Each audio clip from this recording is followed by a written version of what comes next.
بسم اللہ الرحمن الرحیم۔ محترم ناظرین و سامعین، اللہ پاک نے جن نعمتوں سے ہمیں سرفراز فرمایا ہے ان میں ایک اہم نعمت رزق اور روزی بھی ہے، اور جن چیزوں کا اختیار اللہ نے اپنے پاس رکھا ہے ان میں ایک روزی بھی ہے۔ وہ اللہ پاک جسے چاہتا ہے دیتا ہے، جسے چاہتا ہے خوب عنایت کرتا ہے، اور جسے چاہتا ہے اس میں کمی کرتا ہے۔ ان اللہ یبسط الرزق لمن یشاء ویقدر۔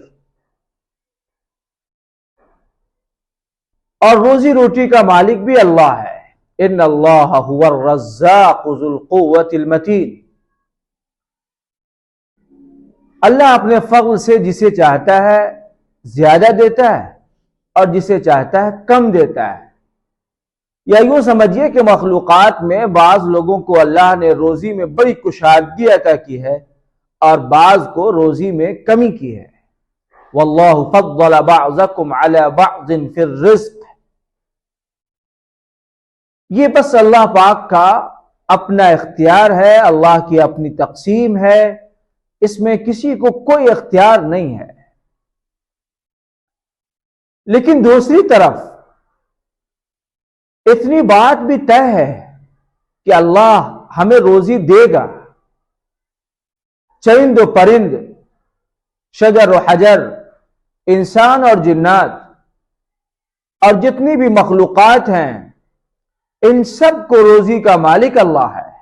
وَمَا مِن دَابَّةٍ فِي الْأَرْضِ إِلَّا عَلَى اللَّهِ رِزْقُهَا۔ لیکن ہمیں اپنے لیے روزی کے اسباب کو تلاشنی چاہیے۔ روزی کے اسباب کیا ہیں؟ وہ کون سی چیزیں ہیں جن کو اختیار کرنے کے بعد روزی میں اضافہ ہوگا؟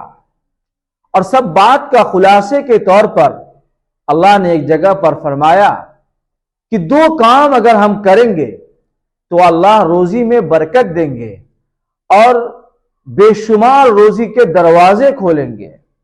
ایک ہے اللہ پر سچا پکا ایمان، اور دوسرا ہے تقوی والی زندگی۔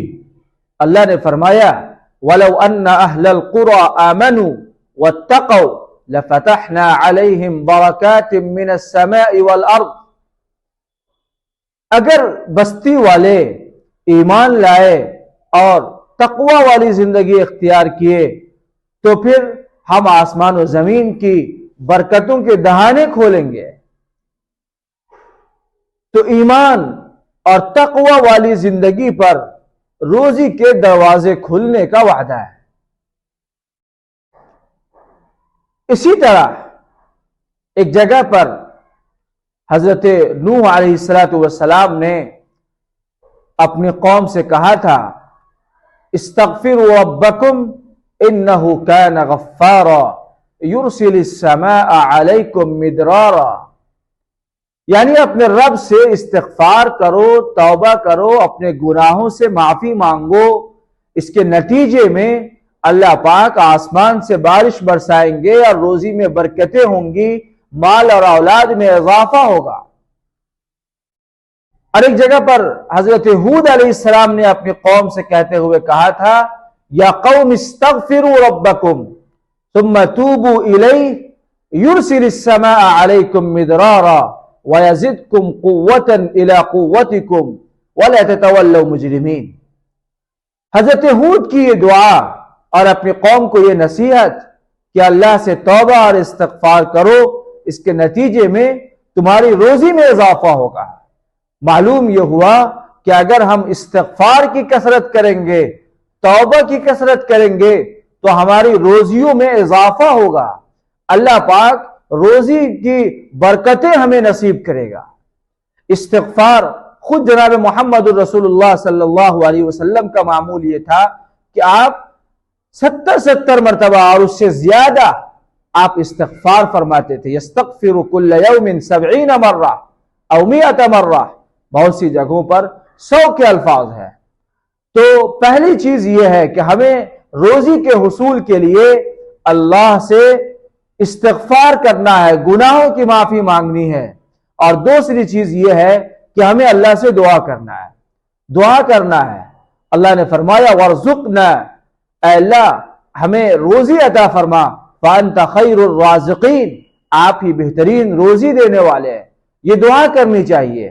آپ نے دیکھا ہوگا مسجد سے نکلتے وقت ہم ایک دعا پڑھتے ہیں، اللہم انی اسألک من فضلک، اے اللہ ہم آپ کا فضل مانگتے ہیں۔ یہ فضل سے مراد بھی روزی ہی ہے۔ اور تیسری چیز، روزی میں ایک بڑا دخل صبح سویرے اٹھنے کا ہے۔ آپ یقین مانیے تو مسلمان قوم اس میں بہت پیچھے ہے۔ ہم بہت دیر میں اٹھتے ہیں، جب روزی کی تقسیم کا وقت ہوتا ہے تو ہم اس وقت بیدار نہیں رہتے ہیں۔ اللہ کے رسول صلی اللہ علیہ وسلم نے ایک موقع پر فرمایا اللہم بارک لامتی فی بکورہا، میری امت کی صبح میں برکت رکھ دیجئے۔ حضرت عائشہ سے ایک موقع پر فرمایا تھا کہ صبح کے وقت میں بیدار رہو، یہ روزی کی تقسیم کا وقت ہے۔ اس لیے یہ تیسرا سبب ہے کہ ہمیں روزی تلاشنے کے لیے صبح میں بیدار رہنی چاہیے۔ یہ روزی کی تقسیم کا وقت ہے، صبح سویرے اٹھنی چاہیے۔ اور چوتھی چیز یہ ہے کہ اسباب کے دائرے میں حلال روزی کو تلاشنے میں اپنی مکمل محنت کرنی چاہیے۔ اگر ہم یہ چار اسباب کو اختیار کریں گے تو پھر اللہ کی ذات سے امید ہے کہ رزق میں اضافہ ہوگا، بڑھوتری ہوگی، ہم ترقی کریں گے۔